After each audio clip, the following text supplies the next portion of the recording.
नमस्कार, मैं भारत शर्मा आप सभी का स्वागत करता हूं हमारे YouTube channel crack fact Z में। हमारी पिछली वीडियो थी सूर्यकांत त्रिपाठी निराला की दूसरी कविता, जो कि कक्षा 12वीं के पाठ्यक्रम में है, सरोज स्मृति से, जिसमें हमने इस कविता के 4 में से 2 पैराग्राफों को पढ़ाया है।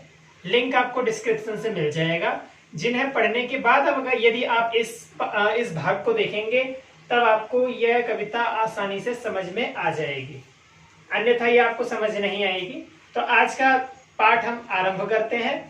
तो ठीक है, अब हम प्रारंभ करते हैं कविता को। तो इससे पहले हमने पढ़ा था कि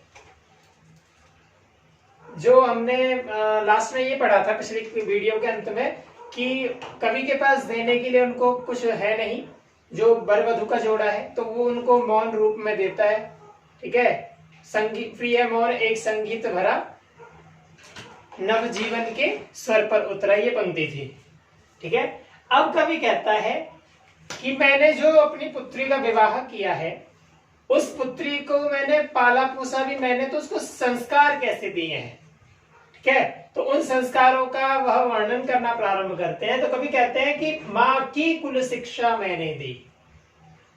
अच्छा, माँ की कुल शिक्षा का मतलब ये है कि माँ के द्वारा जो शिक्षा दी जाती है, वस्तुतः लड़की को अथवा कन्या को वह जो शिक्षा दी जाती है वो शिक्षा माँ ही दे सकती है, अन्य कोई व्यक्ति उस शिक्षा को नहीं दे सकता। ठीक है, अगर यहां तक कि आप कालिदास का अभिज्ञान शाकुंतलम पढ़ोगे तो वहां पर भी यही बात आई है कि वो जो उसके पिता होते हैं कण्व, वे पूरी शिक्षा देते हैं उसे, और वो ऐसी सी शिक्षा देते हैं जो उसकी माता उसको नहीं दे पाती।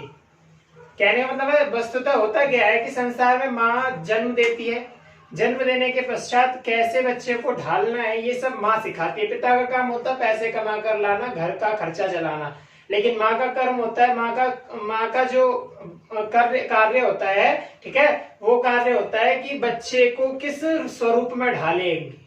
ठीक है, जो भी बच्चा जिस स्वरूप में जाता है उस पर दोष भी माँ को ही लगाया जाता है कि आपके कारण ये बच्चा ऐसा बिगड़ा है। अगर आपकी कई बार जो बच्चे उद्यमी होते हैं, आप ध्यान देना कि उनके बच्चों को क्या होता है कि दुनिया भर के लोग जो मतलब वो कोहराम मचाते हैं जब मोहल्ले में, तो कोहराम मचाने के बाद जो मोहल्ले के लोग आते हैं ना, वो कहते हैं खुद के बच्चों को संभाला नहीं जाता, दूसरे बच्चों को समझाने आ जाती है, और क्या कि अपने बच्चों को संभाला होता ना तो आज ये ऐसे नहीं करता। तो कहने का मतलब क्या है कि कोई भी माँ बाप होते हैं ना, तो माँ का सबसे बड़ा रोल होता है बच्चे को संभालने में। अब जब बच्चे को संभालने में तो कभी मतलब लड़की जो होती है उसके लिए स्पेशली होता है कि जब किसी लड़की को माँ खाना बनाना सिखाती है, कपड़े धोना सिखाती है, हाँ, अलमारी वगैरह कमरा कैसे रखा जाता है, साफ सफाई कैसे रखी जाती है, पढ़ाई के साथ साथ उसको ये चीजें सिखाई जाती हैं। वो सिखाई किसके द्वारा जाती है, तो कहता है माता के द्वारा। ठीक है, और वो माता के द्वारा सिखाई जाती हैं। तो कवि कहता है कि जो माँ के द्वारा सिखाई जाने वाली चीज, क्योंकि ससुराल जाके वो काम करेगी ना, लड़की का जो जन्म होता है उससे पहले ये विचार कर लिया जाता है कि अगर ये बड़ी होगी तो इसका विवाह भी करना पड़ेगा, इसलिए इसको सब कुछ कार्य सिखाना पड़ेगा। ठीक है, उसमें खाना बनाना इत्यादि समस्त कार्य आ जाते हैं। तो कवि कहता है कि जो शिक्षा माँ के द्वारा दी जाती है, कुल की शिक्षा के दूसरे व्यक्ति के कुल को तो चलाएगी। ठीक है, जो कुल से मतलब अपने कुल में जो शिक्षा दी जाती है फिर दूसरे कुल को चलाएगी जाकर के, है ना, तो मतलब वहां पर जाकर तुझे क्या क्या करना है इत्यादि इत्यादि, ये समस्त शिक्षाएं कभी कहता है कि माँ के द्वारा जो दी जाने वाली शिक्षाएं थी, माँ की जो कुल शिक्षा थी वह मैंने दी, किसे, सरोज को। और फिर कहता है कि अपने हाथों से मैंने उसकी सेज सवारी, बिस्तर सजाया, कहा कि पुष्प सेज तेरी स्वयं रची, कि तेरा जो बिस्तर था वस्तुतः वो भी मैंने ही सजाया। ठीक है, मैंने उसका मतलब उस पे फूल वगैरह जो भी मतलब पुष्प सेज इत्यादि जो सेज होती है वो मैंने अपने हाथों से स्वयं रची। वस्तुतः क्या होता है कि माँ सजाती है अथवा बहनें सजाती हैं लड़की की, परंतु कवि ने यहाँ पर स्वयं उनकी रचना की थी, स्वयं उनको सजाया था। फिर कहता है कि सोचा मन में वह शकुंतला। अब यहाँ पर ध्यान देना बच्चे कि महाकवि कालिदास का एक नाटक है, ठीक है, अभिज्ञान शाकुंतलम। ठीक है, अब वहां पर एक इसके पीछे एक कहानी है छोटी सी, मतलब वो तो बहुत 7 अंकों का नाटक है, पर आप ध्यान दे तो उसमें 7 अंक हैं, ठीक है। उसमें विश्वामित्र तपस्या कर रहे होते हैं, तो विश्वामित्र वस्तुतः इंद्र का सिंहासन प्राप्त करने के लिए तपस्या करते हैं। अब इंद्र का जो सिंहासन है वो प्राप्त करने की तपस्या, इसका मतलब इंद्रलोक का राजा बनना। तो इंद्र को बड़ी समस्या हो जाती थी कि भाई कोई भी जब तपस्या करने लग जाता था तो इंद्र को पहले डर लग जाता था कि मेरा सिंहासन, और वो तो सिंहासन के लिए ही कर रहे हैं। तो वो क्या करता है, कहता है इंद्र अपनी एक अप्सरा इंद्रलोक से भेजता है, स्वर्ग से भेजता है कि जाओ तुम उसका जो तपस्या कर रहा तपस्वी विश्वामित्र, इसकी तपस्या में भंग डालो। तो वहां से एक मेनका नाम की मेनका नाम की अप्सरा को भेजता है। वो आती है, उसके सामने नृत्य करती है, सौंदर्य दिखाती है अपना, ठीक है। तपस्वी व्यक्ति का मन डोल जाता है विश्वामित्र का, ठीक है। अब जब उसका मन डोला तो वो उसके साथ रति क्रीड़ा करता है, संभोग करके वो फिर तपस्या पे चला जाता है। मतलब जो मूल कारण था कि भाई हमें भेजा क्यों गया था इंद्रलोक से, तो वो तपस्या भंग करने के लिए भेजा गया था, वो तो हो गया। अब उसका चाहे परिणाम कुछ भी हो, ठीक है। तो तपस्या का परिणाम क्या हुआ कि मेनका गर्भवती हो गई। उसके गर्भ में एक जन्म लेने वाली एक लड़की थी। और ऐसा होता है कि जब तक वो गर्भ की अवस्था में थी, गर्भ धारण करके वो इंद्रलोक नहीं लौट सकती थी, ऐसा नियम रहा था। तो उसने उस पुत्री को जन्म दिया और उसको वह कण्व ऋषि आचार्य कश्यप ऋषि के हाथों में सौंप गई। और ऐसे उसने अपनी कंडीशन बता दी कि भाई ऐसे ऐसे मेरे को भेजा गया था और मैंने वो कार्य कर दिया, अपितु मैं गर्भवती हो गई और मुझे इस पुत्री का जन्म हुआ है, आप इसे पालें। तो वो आश्रम में कश्यप ऋषि को, वह कण्व ऋषि को वह दे जाती है। उसका नाम शकुंतला होता है, ठीक है। तो उसका जो पालन करते हैं वो कश्यप ऋषि होते हैं, कण्व ऋषि होते हैं। वे जो ऋषि थे कण्व, उसके पिता और माता दोनों बनकर उसका पालन करते हैं। और यहाँ पर जो कवि की कंडीशन है ये भी सेम है कि यहाँ पर पिता भी उसकी माता और पिता बनकर खुद उसका पालन पोषण करता है। वहां पर तो कवि ने इसीलिए यहाँ पर कहा कि वह शकुंतला, फिर कवि ने याद किया कि सोचा मन में वह शकुंतला, कि मेरी शकुंतला, ये मेरी जो सरोज है वह भी ऐसी मेरे तो मतलब उसकी भी माँ नहीं है, मैंने पाला है, और उस शकुंतला की माता भी उसके पास नहीं, तो उसको भी आचार्य ऋषि कश्यप ने, कण्व ने पाला था। अब तो उसके विषय में कवि कहता है, अच्छा वो अभिज्ञान शाकुंतलम चूंकि एक लव स्टोरी नाटक है, तो वहां पर क्या होता है कि वो दुष्यंत नाम के एक राजा से गंधर्व विवाह कर लेती है, प्रेम विवाह कर लेती है, ठीक है। अरे जो लव मैरिज कर लेती है।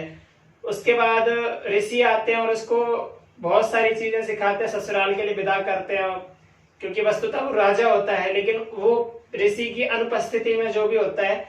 यहाँ पर क्या है, कवि कहता है, अब उसकी तुलना इससे करता है, कहता है कहा कि सोचा मन में वह शकुंतला, कि मैंने देखा, मैंने मन में विचार किया। क्या विचार किया कि मेरी जो पुत्री है सरोज और वह शकुंतला, इन दोनों की जो स्थिति है, इन दोनों में बहुत सी समानताएं हैं। वो समानताएं क्या है कि उसके भी पिता थे, मेरी भी पुत्री का मैं अकेला पिता हूं, उसका पालन पोषण उन्होंने किया था, मैंने अपनी पुत्री का पालन पोषण किया है, ठीक है। कहा कि सोचा मन में वह शकुंतला। कवि कहता है पर पाठ अन्य, यह अन्य गला। कवि कहता है परंतु वो कालिदास का नाटक था, ये मेरी पुत्री का वर्तमान है, ठीक है, ठीक है। और कहता है कि वो पाठ कुछ अलग था, यह पाठ कुछ अन्य। मतलब वहां पर क्या, वहां पर यह है कि वो कुछ पाठ, वो जो शकुंतला थी ना वो बिल्कुल भिन्न थी, लेकिन मेरी जो पुत्री है वो अन्य कलाओं से युक्त है। कालिदास की पुत्री और कालिदास की नायिका जो थी, कालिदास के नाटक अभिज्ञान शाकुंतलम की जो नायिका थी, उसने गंधर्व विवाह कर लिया, ठीक है। और वो उसकी अपनी अपनी खासियतें थी।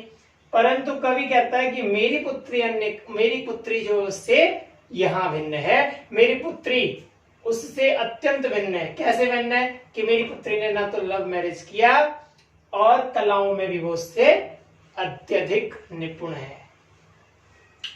अब कवि कहता है कि कुछ दिन रह गृह तू फिर समोद, कि तेरा विवाह हो गया, विवाह के पश्चात अब तू घर जब वापस आई है तो तू कुछ दिन हमारे साथ रह ले। ठीक है। बैठी नानी की स्नेह गोद, और अपनी नानी की स्नेह भरी गोद में बैठी। ठीक है। बचपन से वो नानी के पास रही थी, नानी और मामा मामी के पास उसने अपना जीवन बिताया था। मामा मामी का रहा प्यार, कि मामा मामी उससे इतना अत्यधिक स्नेह करते थे। कितना करते थे? कि जैसे भर जलद धरा को ज्यों पार, कि भर माने भरे हुए बादल, जलद माने बादल जब बरसते हैं तो धरती को निरंतर इतना सारा पानी देते हैं कि उसकी कोई तुलना नहीं की जा सकती। तो कवि कहता है कि भर जलद धरा को ज्यों पार, जिस प्रकार आकाश में से बादल बरसकर धरती को बहुत सारा पानी दे देते हैं जिसकी कोई गिनती नहीं है, उसी प्रकार से मामा मामी भी उसे इतना स्नेह करते हैं। इसलिए यहाँ पर उदाहरण अलंकार का प्रयोग किया है कि कवि ने कहा कि जिस प्रकार, मतलब ऐसे कि उदाहरण का मतलब एग्जाम्पल देके बताया कि कितना प्यार करते थे, कि जिस प्रकार जितना धरती मतलब जितना धरती को बादल पानी बरस करके दे देते उतना प्यार करते थे मामा। ठीक है। फिर कहता है कि वे ही सुख दुख में रहे न्यस्त, वे तेरे सुख में सुखी और तेरे दुख में दुखी रहे। मतलब कवि की प्रतिभा का देखो, उसने किसी भी व्यक्ति को नहीं छोड़ा, जिसका नाम उसने लिया है वो सब उसके साथ, सरोज के साथ, मतलब सरोज को याद करते करते उसके पूरे जीवन को उसने काव्य में उतार दिया। सोचो, ये कवि की प्रतिभा है।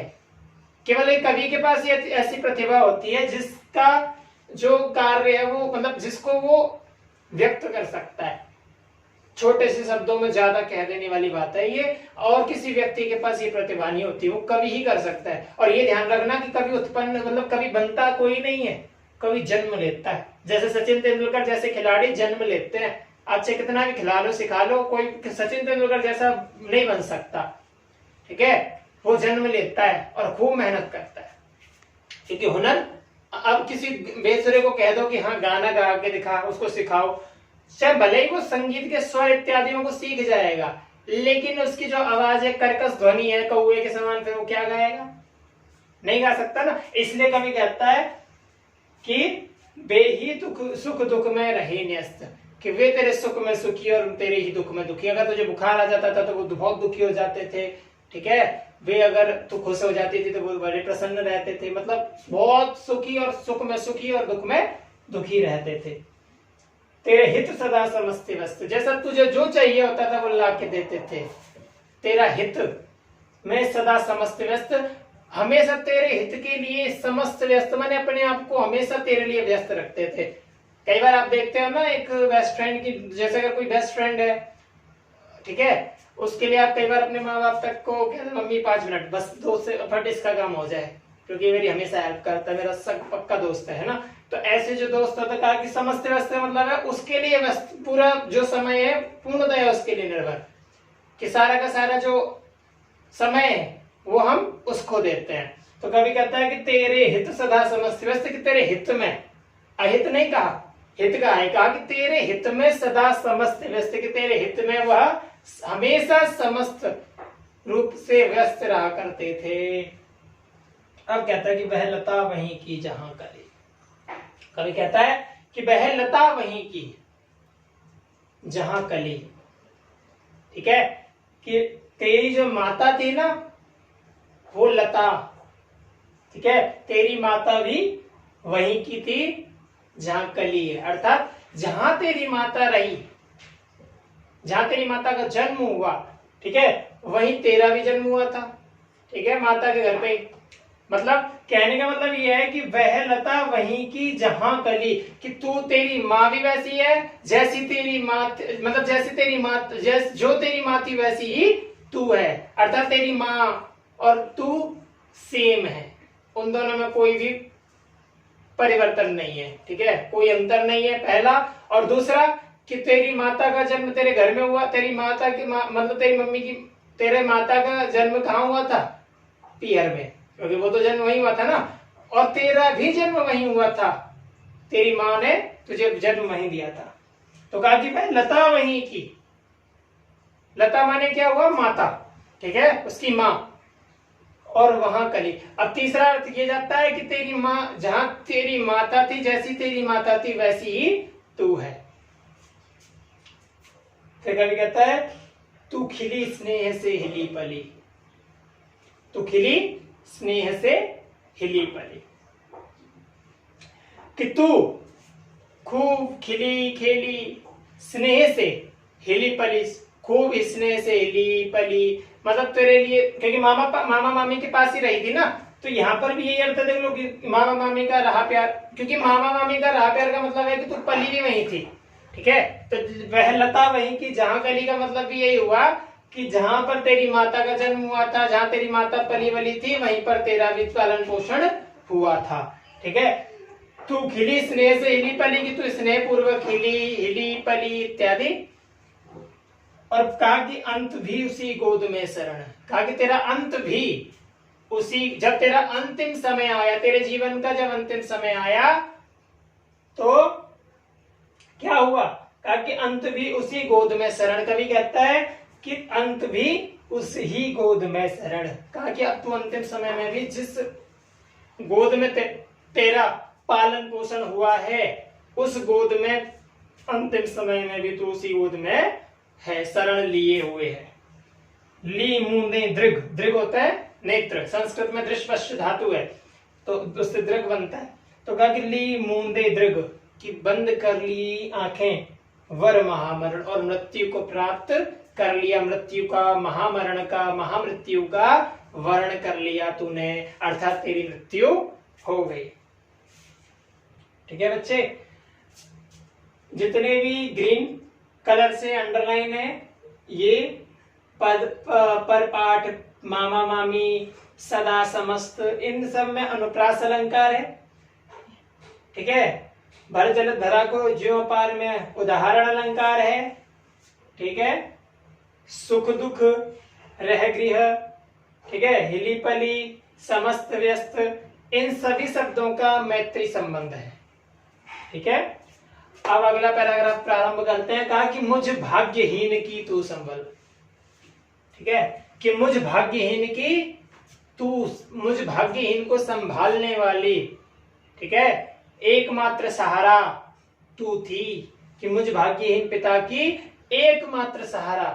भाग्यहीन क्यों, क्योंकि मेरे परिवार में कोई है ही नहीं, तो कहा कि मुझ भाग्यहीन पिता की केवल एकमात्र तू ही सहारा थी, क्या, जो कि युग वर्ष बाद जब हुई विकल, लंबे समय मतलब कुछ वर्षों पश्चात, ठीक है, कुछ वर्षों पश्चात, युग का मतलब होता है जुड़ना, ठीक है, वस्तु पे ध्यान देना बच्चे, युग का मतलब होता है जुड़ना, जुड़ना।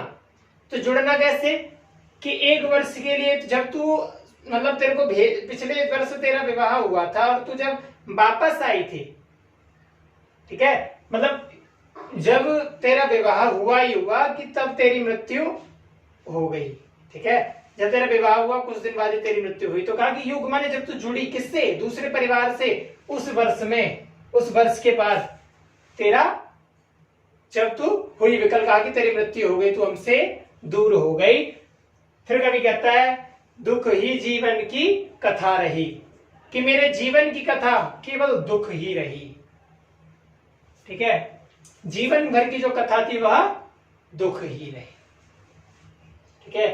कभी कहता है क्या कहूं आज जो नहीं कही, क्या आज मैं उस कथा को कहूं तो कहूं क्या, मतलब इससे ज्यादा मैं क्या कहूं जो मैंने कभी कहा नहीं, अर्थात इस काव्य में मैंने लगभग सब कुछ कह दिया, इससे अतिरिक्त उसमें कहने, अब इतना भी दुख नहीं, मतलब दुख को इससे ज्यादा शब्दों में अगर मैं दूंगा तो फिर लोग भी बोर हो जाएंगे ना, ध्यान देना बच्चे, ठीक है। तो कभी कहता है कि क्या कहूं आज जो नहीं कही, यह वक्रोक्ति अलंकार है। वक्रोक्ति अलंकार का मतलब है कि वक्ता कहता कुछ है लेकिन जो श्रोता होता है, सुनने वाला, वो अर्थ कुछ और ग्रहण कर लेता है, ठीक है, और उस अर्थ ग्रहण कर, जो उसने अर्थ ग्रहण किया था उसी तथ्य को कहते हुए वो फिर बात को कहता है। तो जो श्रोता है फिर उसी उल्टे अर्थ में लेता है, जो उसने कहा था उस अभिप्राय से उसके पास अर्थ नहीं गया ना, तो कहने का मतलब है कि हम वक्रोक्त अलंकार है। कभी कहता है क्या कहूं आज जो नहीं कही, अर्थात मैंने सब कुछ कह दिया है। और कहने के लिए बहुत सारी चीजें, लेकिन अगर मैं कहूंगा तो लोग उपहास भी करेंगे ना, इसलिए भी नहीं कह रहा। हो इसी कर्म पर वज्रपात। वज्र होता है भगवान इंद्र का जो शस्त्र है, उस शस्त्र का नाम है वज्र। और उस वज्र को कहते हैं, मतलब कुछ किंवदंतियां हैं, प्रचलित कहानियां, दंत कथाएं कहते हैं कि वो जो वज्र है भगवान दधीची की, जब राक्षसों ने आक्रमण किया था देवताओं पर, तो देवता हार मानने, मतलब देवता उनका सामना कर नहीं पा रहे थे, तो वो इंद्र गए देवता के पास, मतलब भगवान विष्णु ब्रह्मा के पास। ब्रह्मा ने बताया कि भाई दधीची ऋषि जो है वह तपस्या कर रहे हैं, उनकी तपस्या से उनके शरीर में इतनी ताकत आ गई है कि आप उनसे अगर उनकी हड्डी ले, हड्डियों से अगर एक वज्र बनाए तो वह देव इनका नाश कर सकता है। ठीक है, तो वे गए तो उनसे मांगा उन्होंने, क्योंकि इंद्र मांगने में बहुत ज्यादा आगे थे, कुछ भी मांग लेते थे किसी से भी, जैसे कर्ण से उसका कवच कुंडल मांगने पहुंच गए थे, ऐसी महर्षि दधीची से उन्होंने हड्डियां मांगी, तो उन्होंने अपने रीढ़ की हड्डी निकाल दी। आप देखना ये जो पसलियां, मतलब उनकी हड्डियों से जो अस्त्र बना है ना, वो कुछ ऐसे आकार का है कि यहाँ से या होता है ऐसे करके यूं करके खुली होती है, तो वो वज्र है। तो वो वज्र है तो मतलब सबसे कठोर अस्त्र माना जाता है ऐसे संसार में, वह काव्यों में। तो कहा कि हो इसी कर्म पर वज्रपात। कभी कहता है कि यह मेरे जो वर्तमान में मैं कर्म कर रहा हूं, इसी जन्म मैंने जो कर्म किए हैं, इन कर्मों पर ही, इस कर्म पर ही क्या होना चाहिए, वज्र के समान पात, वज्र का प्रहार हो। क्यों हो? यदि धर्म रहे नत सदा मात। यदि मेरा धर्म रहेगा तो मेरा जो नत माने झुका हुआ, सदा मात माने मेरा जो माथा है, मेरा जो सिर है, वह सदा झुका रहेगा। ठीक है, ठीक है। हो इसी कर्म पर वज्रपात, मेरे इसी कर्म पर वज्र के समान प्रहार हो, और मेरा जो धर्म है उस धर्म के आगे मेरा जो माथा है, जो सिर है, वह हमेशा झुका रहे। कहता है इस पथ पर मेरे कार्य सकल, जिस राह पर मैं चल रहा हूं, जिस पथ पर मैं चल रहा हूं, उस पथ पर क्या मेरे कार्य सकल, मेरे समस्त कार्य, ठीक है, इस पथ पर मेरे कार्य सकल, इस पथ पर, जिस पथ पर मैं चल रहा हूं, अर्थात अच्छाई का। आपको मैंने बताया था शायद, या बताया हो अथवा नहीं बताया हो, एक बार फिर से पुनः बता देता हूं। कवि कहता है, मतलब इतने बड़े दानवीर थे कि एक बार उसकी जाड़े में ये कवि सम्मेलन से आ रहे थे। कवि सम्मेलन से आने के पश्चात हुआ यूं कि एक भिखारी मिल गया रास्ते में, 300 रुपए का इनाम जीत कर आए थे। तो कड़ाके की ठंड पड़ रही थी, पैसे मांगे उसने, भूख लग रही है, तो पैसे दे दिए 300 के 300, पूरे पैसे दे दिए। अब पैसे जब दे दिए तो कहता है इसका क्या करूंगा, ठंड लग रही है। तो शॉल ओढ़ रखी थी, बस वो शॉल उतार के दे आए और बड़ी लंगोटी में जनेऊ बांध के चले आए रास्ते ठठुरते होकर। ठीक है, तो कवि कहता है कि इस पथ पर मेरे कार्य सकल, कि जिस पथ पर, अच्छाई के जिस मार्ग पर मैं चल रहा हूं, मेरे समस्त कार्य है। और यदि मेरे किसी भी कार्य में खोट हो, यदि मैंने कुछ भी गलत किया हो, तो क्या हो भ्रष्ट शीत के से सतदल हो भ्रष्ट शीत के से सतदल, कि अगर मेरे कार्यों में कुछ भी गलत है, अर्थात मेरा जो कर्म है वह गलत किया हो यदि मैंने, तो क्या हो कि वह जितने भी सकल कार्य जो मेरे कार्य हैं, जितने वो कैसे हो जाए, भ्रष्ट शीत के से सतदल।